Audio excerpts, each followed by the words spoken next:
My wife stole our daughter's college money to fund her shopping addiction and wants me to take the blame. Plus updates. Original post. I'm stuck in between a rock and a hard place, and I don't know what to do. And the problem is, I can't discuss it with anyone I'm close with for privacy reasons. I've been with my wife, Andrea, 48 female, and my stepdaughter, Cassie, 17 female for 8 years now. I love them both to death, and Cassie's a very brilliant young woman.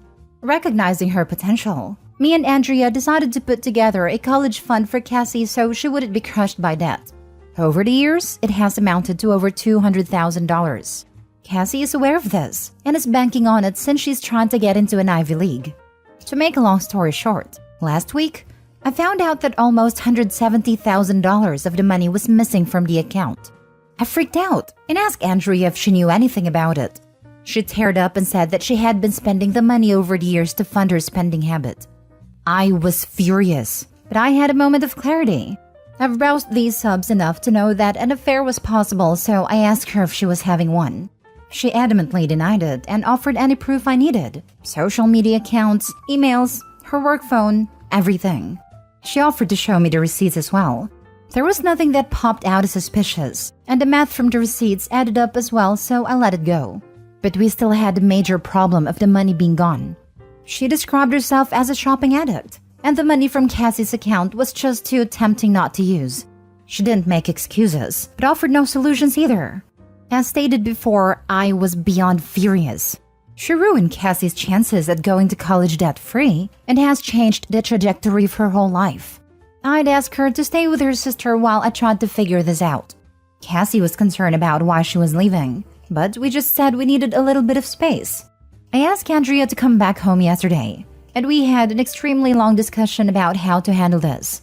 She stopped me from talking and asked a favor of me. She asked if I could take the fall for her. For context, her and Cassie don't get along for a variety of reasons, and knowing how independent Cassie is, she will probably leave right after college if not during. In fact, me and Cassie get along very well and she comes to me for a lot of her issues. Andrea fears this will permanently drive Cassie away and she doesn't want to lose her. I told her that before we even talk about that, she needed to acknowledge her mistake and own it. She needed to go to individual therapy. We needed couples counseling. She needed to find a shopaholic support group, and that I would be controlling the finances from now on. She said those terms were steep but fair. I said she needed to tell Cassie what she did, apologize, and hope for the best. She refused and said she could never lose Cassie. She said I could survive the mistake, but she couldn't. I told her that in order to even consider me taking the fall, she needs to agree to my terms. I don't know what the hell to do. The last thing I want to do is lie to Cassie, but I don't want Andrea and Cassie to split up forever. And the worst part about this whole thing is that Cassie's life is ruined either way, and I don't know how to replenish the money other than maybe borrowing from my 401k. Do you guys have any suggestions? Divorce is always an option, but I love Andrea despite her mistakes, and me dating at age 52 is next to impossible. Now for the top advice before reading the updates. Perhaps the reason they don't get along is because Cassie recognizes that Andrea is the type to do these kinds of things and guilt-trip others to take the blame, instead of accepting what she has done and how it has impacted her family. Although it may be a tough conversation for Andrea to have now, it might show Cassie that her mom is capable of admitting mistakes and growing. Taking the blame for it and finding out later, in my opinion, might make things worse. Andrea is a widow, and Cassie took the death of her father very hard since she was so young. According to Andrea, a lot of their problems started there out of grief and anger. Then Cassie grew up and she's developed into a bit of tomboy. Andrea is a kind of a girly girl and doesn't relate to Cassie dressing up tomboyish. They don't agree on much. Cassie wants to be a physicist. Andrea wants her to do something that has more money-making potential. Plus, there's usual teenage daughter and mother strife. They have screaming matches that I have to intervene in. Dude, how did you not see that all the money was gone or that your wife was buying all this stuff? To answer your question, I had really nothing to do with the account other than contributing money. I just took her word for it. She showed me statements from time to time, so I had no reason to suspect anything. Plus, we have separate finances, except for a joint account for household expenditures and bills.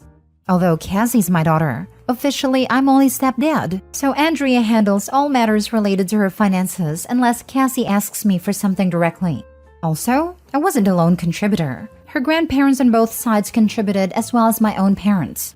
I only discovered what was going on when my wife left a statement out in the open. I'm now believing she simply pocketed whatever money she got and doctored the statements. I knew the amount that was supposed to be there because a lot of the money came in the beginning. Her grandparents initially contributed $75,000. Mine contributed another $30,000, plus the amount that I added over the years. Don't take from your savings but hers. Make her sell all her belongings. I asked her to take money from her account to pay her back, but she said protecting her retirement is important to her and that she could take out a loan since her credit is excellent. Surprisingly enough, she doesn't run up her credit cards. Now I know how. Also, I'm hesitant to do this. I understand everyone wants her to fry for this, and I do too. However, if I'm to stay with Andrea, I don't want her to have to continue working until she's dead. I would like to enjoy our retirement together. My retirement is very healthy, plus I have a few investments and an inheritance. I could survive the hit. The most important thing is Cassie gets to go to whatever school it is she wants, and don't have to worry about it.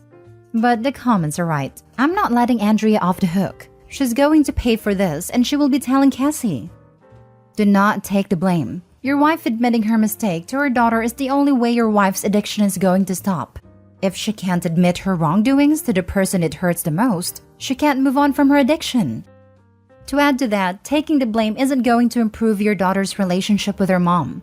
It's only going to create a situation where she feels that she has two parents that she can't trust or rely on. Don't take that away from her by turning yourself into another unreliable adult in her eyes. You're looking out for her best interest always, and she should know that. 100% this.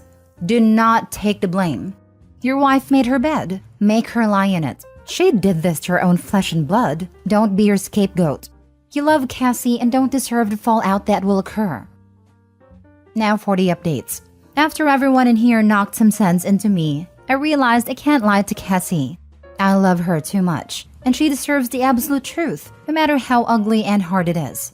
I will be talking to Andrea and telling her that we need to tell her the truth together as a condition of us staying together, or else I will initiate divorce proceedings and tell Cassie anyway. Also, as someone suggested, I don't need her trying to flip the script on me, so I'll record our interactions going forward.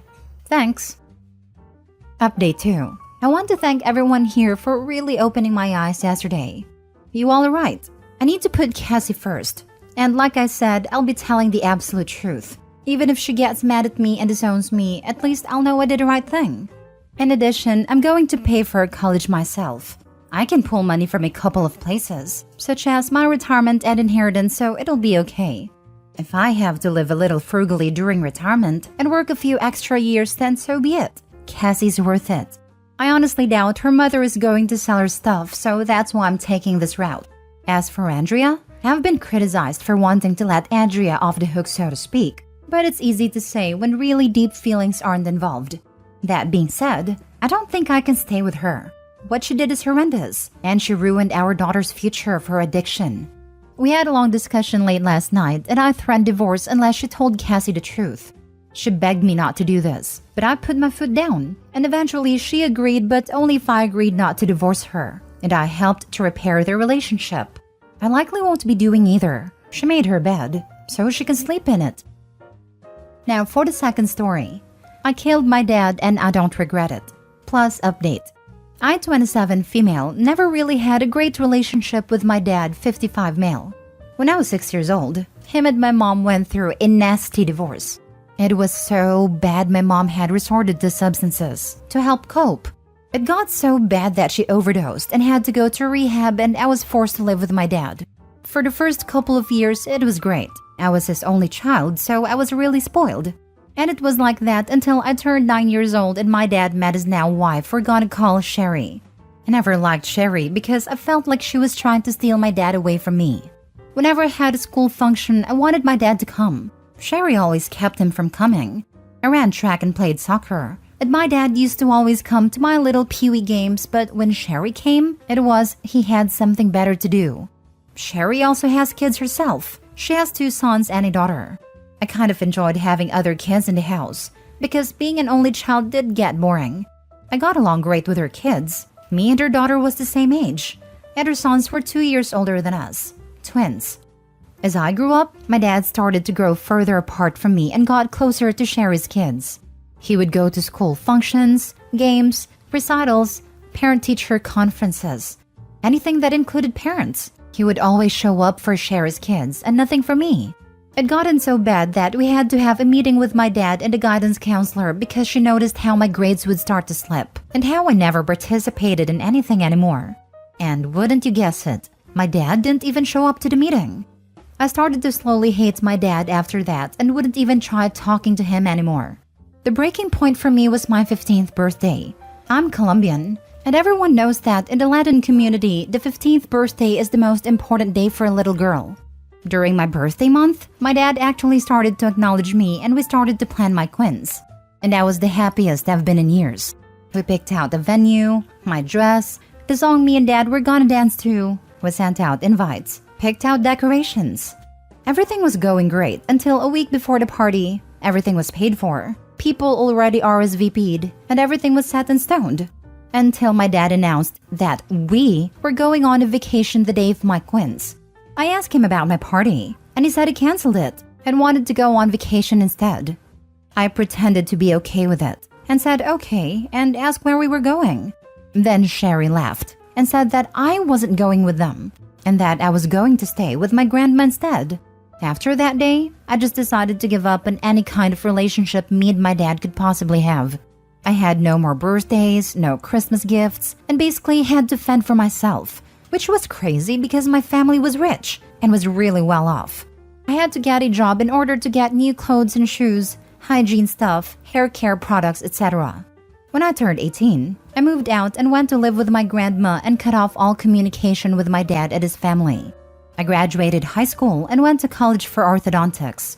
Years went by and I never spoke to my dad or heard any news about him or his family until I got a call from a hospital. It was about how my dad got into a bad car wreck and he was basically dead and was on life support, and how I was the last person on his emergency call list and that no one else answered. I went to the hospital and they told me the same thing they said over the phone and asked me if I wanted to keep the life support.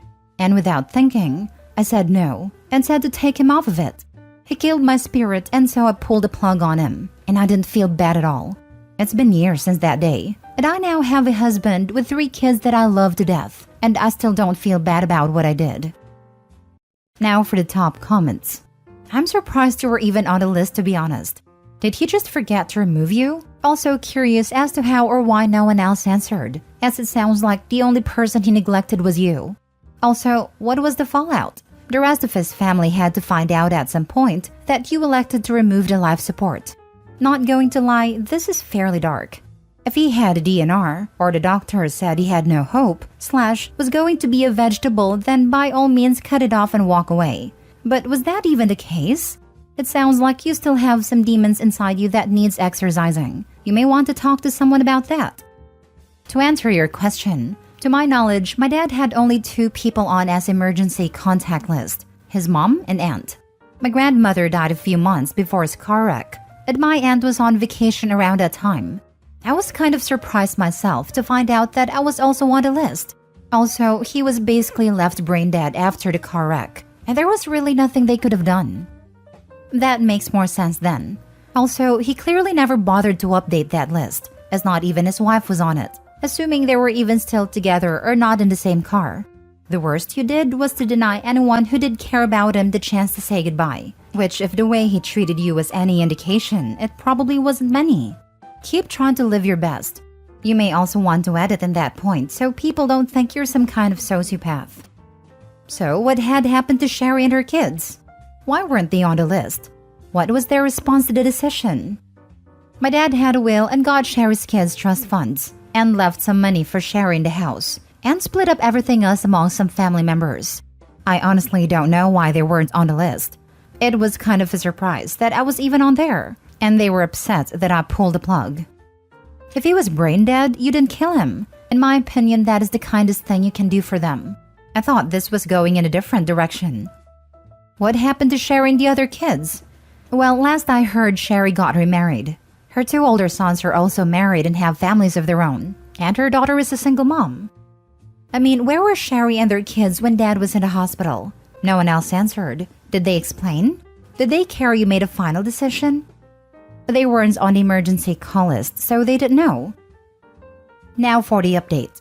So a lot of people was wondering why I was the one that got the decision about ending his life support, and why Sherry wasn't on his emergency contact list, and it also got me thinking. So to give the strangers I let into my life a peace of mind, I decided to call up Sherry's daughter. She's the only one I still keep in contact with, and ask her if she knew anything about that. She told me that Dad and Sherry had gotten divorced like 2 or 3 months before his car accident, and no one knew because they wanted to keep it between the family. Nobody still knows about the divorce except for Sherry and her kids, me, and now thousands of strangers, LMAO. Also, I do want to tell you guys I did have a makeup quiz when I was in college.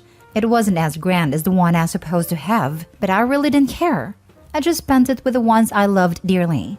Also, I just want to say for the ones who are calling me psycho, that happened a little over 3 years ago, and I am a totally different person now. I've been going to therapy since before that incident, and I have let go of any demons I had inside of me years ago. I've forgiven my dad, and I don't just focus on the bad things he did to me anymore. I only think about all the good times we had, and when he was a pretty decent father to me.